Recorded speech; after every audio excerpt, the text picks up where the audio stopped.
Hi guys, welcome back to my channel. இன்னைக்கு நம்ம என்ன பார்க்க போறோம்னா bun with கொண்டக்கடலை மசாலா, அதாவது சன்னா மசாலா. டேஸ்டியா எப்படி செய்யலாம்னு பார்க்கலாம். தேவையான ingredients வந்துட்டு ஃபர்ஸ்ட் நல்ல chickpea வந்துட்டு வேக வச்சு மசிச்சு வச்சுக்கோங்க. அப்புறம் ஆனியனை பொடிசா நறுக்கி வச்சுக்கோங்க. தக்காளி அதையும் சின்னதா நறுக்கி வச்சுக்கோங்க. கொஞ்சம் பூண்டையும் குட்டி குட்டியா நறுக்கி வச்சுக்கோங்க. அப்புறம் மல்லித்தலை, அப்புறம் வந்துட்டு கோஸ் லீஃப், அவுட்டர் லீஃப். இப்போ ஒரு பேன் வச்சுக்கோங்க. பேன் வச்சுட்டு அதில் ஆயில் ஆட் பண்ணிக்கோங்க. ஆயில் கொஞ்சம் ஹீட் ஆகட்டும். இப்போது சோம்பு ஆட் பண்ணிக்கோங்க.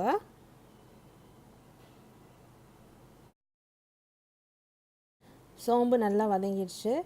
இப்போது அது கூட நம்ம என்ன ஆட் பண்ண போகிறோன்னா நறுக்கி வச்ச பூண்டு, சின்னதாக பொடிசாக நறுக்கி வச்ச பூண்டு ஆட் பண்ணிக்கிறோம்.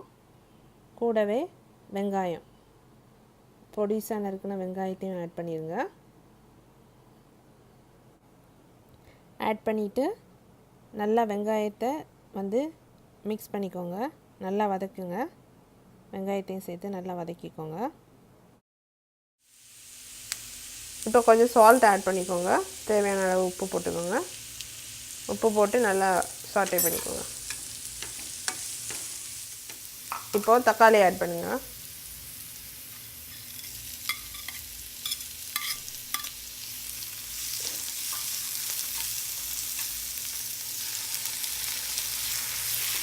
நல்லா சாட்டே பண்ணிக்கோங்க. இப்போ கொஞ்சம் மஞ்சள் பொடி ஆட் பண்ணிக்கோங்க.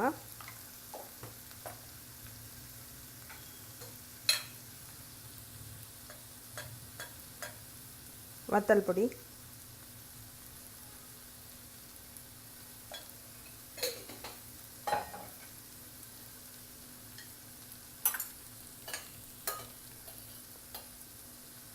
மல்லித்தூள்,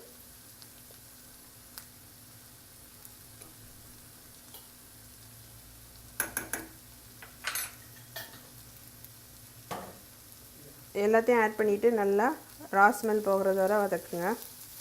நல்லா ரா ஸ்மெல் போகணும், அது வரை நல்லா வதக்கிப்போங்க. இப்போது கொஞ்சமாக கடலை வேக வச்ச தண்ணியை ஆட் பண்ணிக்கோங்க. ஆட் பண்ணிவிட்டு அந்த ரா ஸ்மெல் போகிறது வரை குக் பண்ணிக்கோங்க. இப்போது வேக வச்சு நல்லா மசித்த கொண்டக்கடலையை ஆட் பண்ணிடுங்க. ஆட் பண்ணி நல்லா சாட்டே பண்ணுங்கள். மசாலா எல்லாம் அது கூட மிக்ஸ் ஆகிற அளவுக்கு சாட்டே பண்ணுங்கள். இப்போ நல்லா சாட்டே ஆனப்புறம் ஃபைனலாக மல்லித்தலை போட்டு இறக்கிடுங்க. இப்போ இன்னொரு பாத்திரத்தில் கொஞ்சம் தண்ணி வச்சு நல்லா பாயில் பண்ணிக்கோங்க. அதில் கொஞ்சம் சால்ட் போட்டுக்கோங்க. சால்ட் போட்டுட்டு இப்போ நீங்கள் வந்து இந்த கேபேஜோட லீஃப் வந்துட்டு அதில் போட்டுருங்க. ரொம்ப நேரம் போட வேண்டாம். ஒரு 2 மினிட்ஸ் போட்டு டக்குன்னு எடுத்துருங்க. ரொம்ப பாயில் ஆகிடக்கூடாது. இப்போ ஸ்டவ் ஆஃப் பண்ணிடுங்க. ஆஃப் பண்ணிவிட்டு அதை எடுத்துருங்க. இப்போ நம்ம அதை எப்படி சர்வ் பண்ணலான்னு பார்க்கலாம். ஃபர்ஸ்ட் பன்னை வந்து ஸ்ப்ளிட் பண்ணிக்கோங்க மிடில்.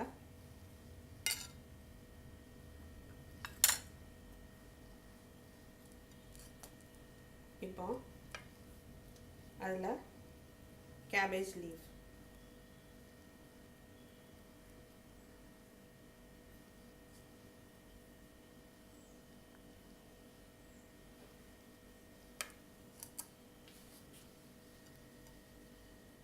இப்போ ஒரு ஸ்பூன் மசாலா எடுத்து மிடில் வச்சுருங்க. அந்த லீஃப் மேலே வச்சுருங்க.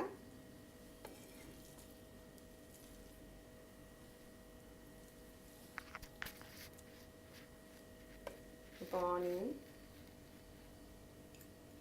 ஆனியன் மேலே பெப்பர் வேணும்னா போட்டுக்கோங்க, தேவையில்லைன்னா வேண்டாம். தென் டொமேட்டோ, ஸ்லைஸ் பண்ண டொமேட்டோஸ். அவ்வளோதான். பன் ரெடி டு ஈட்.